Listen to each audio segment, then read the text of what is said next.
Hi అండి, welcome to Swetha Krishna vlogs. ఈరోజు మన ఛానల్లో మరొక సరికొత్త వీడియోతో మీ ముందుకు వచ్చేసానండి. మరెన్నో యూస్ఫుల్ కిచెన్ టిప్స్ అయితే మీ ముందుకు వచ్చాను. సో వీడియోని ఎక్కడ స్కిప్ చేయకుండా చూడండి. నా వీడియోస్ మీకు నచ్చినట్టు లైక్ చేయండి, షేర్ చేయండి. అలాగే ఛానల్ మొదటిసారి చూస్తున్నట్టు సబ్స్క్రైబ్ చేసుకోండి. ఈ టిప్స్ అనేది మన డైలీ రొటీన్ లైఫ్లో చాలా చాలా యూజ్ అవుతాయండి. సింపుల్గా కనిపిస్తాయండి, కాకపోతే ఒకసారి ఫాలో అయితే తెలుస్తుంది. మొదటిగా వచ్చి మనం ఇడ్లీకి మినపప్పు అనేది నానబెట్టుకుంటాం కదండి. సో కొంతమంది ఏంటంటే దీన్ని గ్రైండర్ వేస్తారు, కొంతమంది మిక్సర్ వేసుకుంటారు. నేనైతే మిక్సీకి పట్టుకుంటానండి. ఇలా మనం పప్పు అంతా నీళ్లు లేకుండా మిక్సీకి వేసుకున్న తర్వాత ఒక చిన్న టిప్ ఫాలో అవ్వండి. పప్పు మనకి బాగా కలిసి వస్తుంది, అంటే ఎక్కువగా వస్తుంది అనమాట. మిక్సీ పట్టుకున్నా కూడా సేమ్ గ్రైండర్ లాగా వస్తుంది. అది ఎలాగంటే ఇలా పప్పు కాస్త కచ్చాపచ్చగా పట్టుకున్న తర్వాత ఇందులోకి కూల్ వాటర్ అండి, అంటే ఐస్ వాటర్ అంటాం కదా, మనం ఫ్రిడ్జ్లో పెట్టుకున్న వాటర్ ఉంటుంది కదా, ఆ వాటర్ పోసి ఈ పప్పును రుబ్బుకోవాలండి మిక్సీలో అయితే. సో గ్రైండర్లో కూడా చేసుకోవచ్చు, బట్ మిక్సీకి అయితే మనకు ఒదుగు ఎక్కువ వస్తుందని ఈ టిప్ అయితే చెప్తున్నాను. సో దీనివల్ల ఏంటంటే మనకి పిండి ఒదుగు అనేది బాగా ఎక్కువ వస్తుందండి. చూస్తున్నారు కదా, ఇలా స్మూత్గా చక్కగా కూలింగ్ వాటర్తో మనం మినపప్పుని గ్రైండ్ చేసేసుకుంటే మనకి పిండికి బాగా మనకి కలిసి వస్తున్నట్టు ఉంటుంది. సో ఈ టిప్ అనేది చాలా యూస్ఫుల్ అవుతుందండి. ఒకసారి మీరు ఈ టిప్ని ట్రై చేసి చూడండి. నెక్స్ట్ టిప్ వచ్చి, అదే ఇడ్లీ పెట్టడానికి మనం రవ్వ అనేది యూస్ చేస్తాం కదా, ఈ రవ్వని చాలా మంది అప్పటికప్పుడు కడిగేసి పిండిలో కలిపేస్తారండి, మినప్పిండిలో. అలా కాకుండా ఈ రవ్వని మీరు 1 గంట సేపు నానపెట్టి తర్వాత నీళ్ళని వంపేసి పిండి అప్పుడు మినప్పిండిలో కలుపుకోండి. ఇడ్లీలు సూపర్ సాఫ్ట్గా అయితే వస్తాయి. ఇప్పుడు నెక్స్ట్ టిప్ వచ్చి నిమ్మకాయ అండి. జనరల్గా మనందరం ఏం చేస్తామంటే కొన్ని రెసిపీస్లో నిమ్మకాయ పూర్తిగా అయితే వాడము. ఒక అరచెక్క పిండేసి అరచెక్క పక్కన పెడతాము. ఈ అరచెక్క ఏంటంటే నల్లగా అయిపోయి వాడిపోయినట్టు అయిపోతుంది. అలా కాకుండా మనం సగం వాడి సగం వాడకపోయిన దాన్ని కూడా ఫ్రెష్గా ఉండేలాగా ఎలా చేసుకోవాలి ఈరోజు టిప్ షేర్ చేస్తాను చూడండి.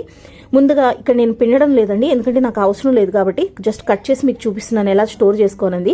ఇలా ఒక టూత్ పిక్ తీసుకొని 2 హాఫ్స్ని కలిపేసి ఒక కాయలాగా చేసి టూత్ పిక్తో దాన్ని సీల్ చేసేయండి, ఇలా క్లోజ్ చేసేయండి. ఇప్పుడు దీన్ని మీరు ఇలాగే ఫ్రిడ్జ్లో పెట్టుకోండి. యూస్ చేసే ఒక 5 నిమిషాల ముందు బయట పెట్టుకొని మీరు పిండుకుంటే రసం సూపర్ ఫ్రెష్గా వస్తుంది. కాయ కూడా ఇలాగే ఉంటుంది, వాడదు. చూస్తున్నారు కదా. సో నెక్స్ట్ టిప్ వచ్చి కందిపప్పు. అందరి ఇళ్లలో కందిపప్పు, పెసరపప్పు ఇలా పప్పులన్నీ కూడా స్టోర్ చేసి పెట్టుకుంటుంటాం కదండి. ఇవన్నీ ఏంటంటే వర్షాకాలం కానీ కొంచెం తేమ ఎక్కువగా ఉన్నప్పుడు ఏంటంటే పురుగు పట్టేస్తూ ఉంటుంది.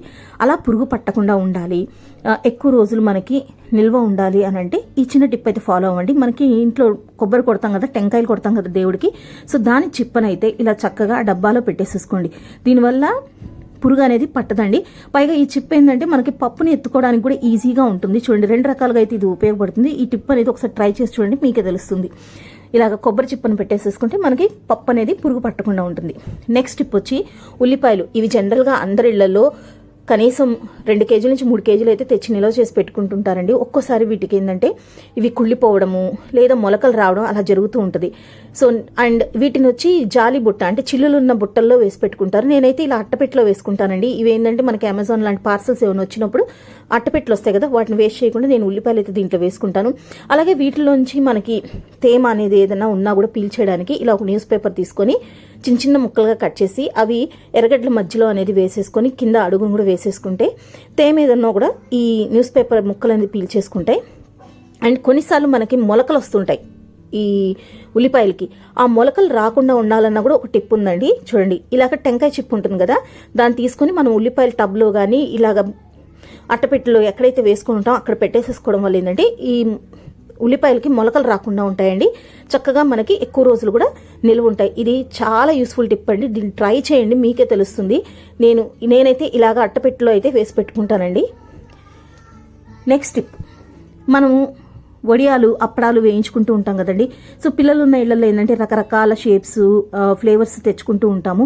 ఇవి కొంచెం కొంచెంగా వేయించిన తర్వాత మిగిలినవన్నీ ఇలా కవర్లో కొద్దిగా మిగిలిపోతాయండి. ఇవేంటంటే కొన్ని రోజులకి ఇవి కూడా పురుగు పట్టడము లేకపోతే మ్యూకార్ పట్టడం, అంటే తేమ ఉండడం వల్ల బయట పాడైపోతుంటాయి. అలా కాకుండా ఉండాలంటే ఈ కొంచెంగా మిగిలినవి అన్నీ కూడా ఒక వెడల్పాటి డబ్బాలో అయినా వేసుకోండి, లేదా ఇలాంటి డబ్బాలో అయినా వేసుకొని ఇవన్నీ పెట్టేసుకున్న తర్వాత బిర్యానీ ఆకండి, బేలీఫ్ అంటారు కదా.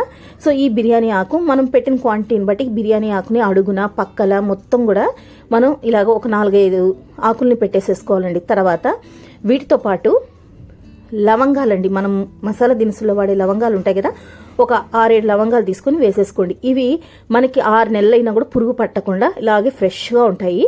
సో చూస్తున్నారు కదా, ఈ టిప్ అయితే చాలా యూజ్ అవుతుంది. ఒకసారి ట్రై చేసి చూడండి. టిప్ నచ్చినట్లయితే లైక్ చేయండి.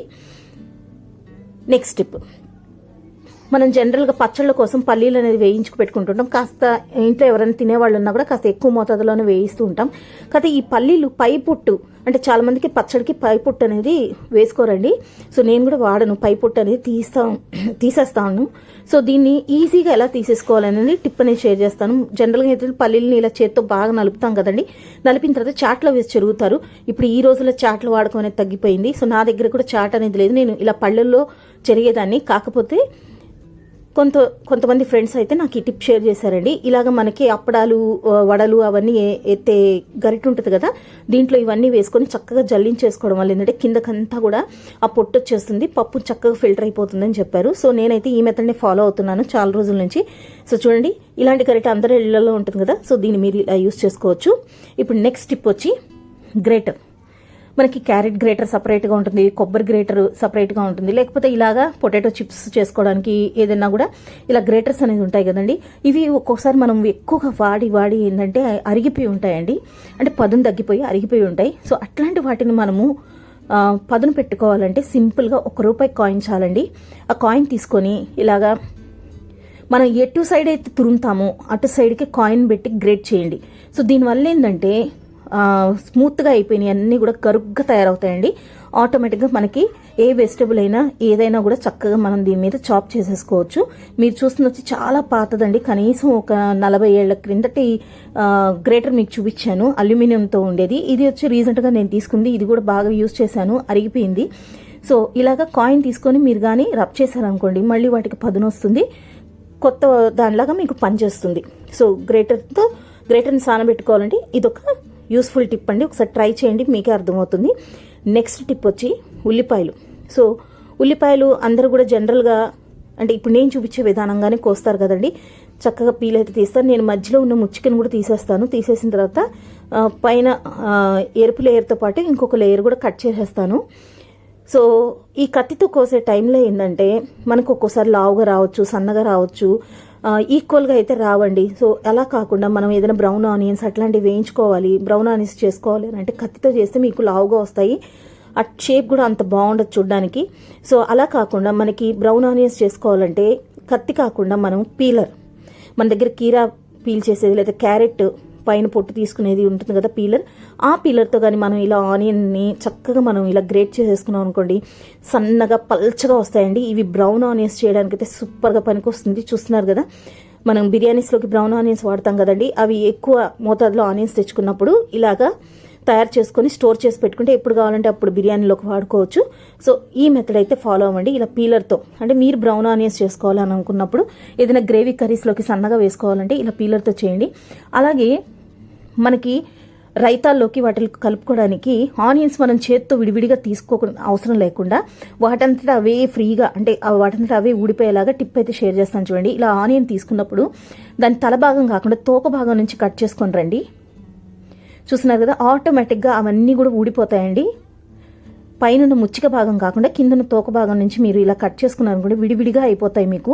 సో వీటిని ఏంటంటే రైతా చేయడానికి కానీ ఏదైనా కర్రీస్కి కానీ చాలా చక్కగా ఉపయోగపడుతుంది. ఈ టిప్ అనేది ఫాలో అయ్యి చూడండి, మీకు అర్థమవుతుంది. జస్ట్ చేత్తో అలా మెదపగానే అన్నీ కూడా ఊడిపోతాయండి పొరలుగా. ఇవి కాస్త పెద్ద సైజు చేసుకోవచ్చు, చిన్న సైజు చేసుకోవచ్చు. ముఖ్యంగా రైతా వాటిలో కలుపుకోవడానికి, లేకపోతే బిర్యానీకి వాటికి చికెన్కి వాటికి సైడ్ డిష్గా పెట్టుకోవడానికి ఇలా ఈ టెక్నిక్తో అయితే కట్ చేసుకోండి, చాలా యూస్ఫుల్ అవుతుంది. సో చూస్తున్నారు కదా, ఒక సైడు బ్రౌన్ ఆనియన్స్కి ఒక సైడ్ నార్మల్గా ఆనియన్స్ ఎలా కట్ చేసుకొని చూపిస్తున్నాను. నెక్స్ట్ టిప్ వచ్చి మిక్సీ జార్స్ అండి. మనం రెగ్యులర్గా వాడుతూ ఉంటాం కదా మిక్సీ జార్స్, పచ్చళ్ళు వేసుకోవడానికి, పొళ్ళు వేసుకోవడానికి, పిండ్లు వేసుకోవడానికి. కొన్నిసార్లు ఇవి ఏంటంటే ఇలాగా టైట్ అయిపోతుంటాయండి, అంటే లోపల మనకి బ్లేడ్స్ జామ్ అయిపోయి ఉంటాయి, కదలవు అనమాట. ఎంత చూడండి ఎంత బలం ప్రయోగిస్తున్నాను మూవ్ చేయడానికి. సో ఇలా కదలని వాటికి ఒక చిన్న టిప్ ఉందండి, ఈజీగా మనం వీటిని రిపేర్ చేసేసుకోవచ్చు. ఏంటంటే ఫస్ట్ ఆఫ్ ఆల్ మనం కుకింగ్ ఆయిల్ ఒక స్పూన్, మనం వంటకి ఉపయోగించే నూనె ఉంటుంది కదా అది వేసేసేయాలండి. మొత్తం స్ప్రెడ్ చేసుకోవాలి మనకి బ్లేడ్స్ కిందకి వెళ్ళేదాకా. ఇలాగా బ్లేడ్ చుట్టూరా కూడా స్ప్రెడ్ చేసుకోవాలి. చూడండి అస్సలు తిరగట్లేదు ఇది. ఇప్పుడు స్ప్రెడ్ చేసుకున్న తర్వాత దీన్ని గ్యాస్ స్టవ్ వెలిగించుకొని కాస్త అంటే కరెక్ట్గా లోపలికి ఈ హీట్ వెళ్ళేలాగా ఒక 2 minutes 3 minutes అలా పెట్టి తీసేస్తూ ఉండండి. అంటే మరి కంటిన్యూస్గా పెట్టకండి, జస్ట్ 1 minute పెట్టారా పక్కకు తీయండి, మళ్ళీ ఇంకొక 1 minute పెట్టండి. అలాగా ఈ ఆయిల్ అంతా లోపల ఉన్న ఆయిల్ అంతా హీట్ అయ్యేలాగా చేయండి. పొరపాటున కూడా మీరు జార్ని చేత్తో పట్టుకోకండి, హ్యాండిల్ దగ్గర పట్టుకోండి, ఎందుకంటే మనం హీట్ చేసాం కదా కాలిపోతుంది చెయ్యి. చూడండి నేను ఒక్క 1 మినిట్ పెట్టేసరికి ఎంత ఈజీగా, అంటే అంత ఈజీ కాదు, కొంచెం లూజ్ అయింది, తిరుగుతుంది. ఇంకొక 2 మినిట్స్ కానీ పెడితే చక్కగా మీకు జార్ బ్లేడ్స్ అనేది ఈజీగా తిరిగిపోతాయి. టిప్ నచ్చినట్టయితే లైక్ చేయండి.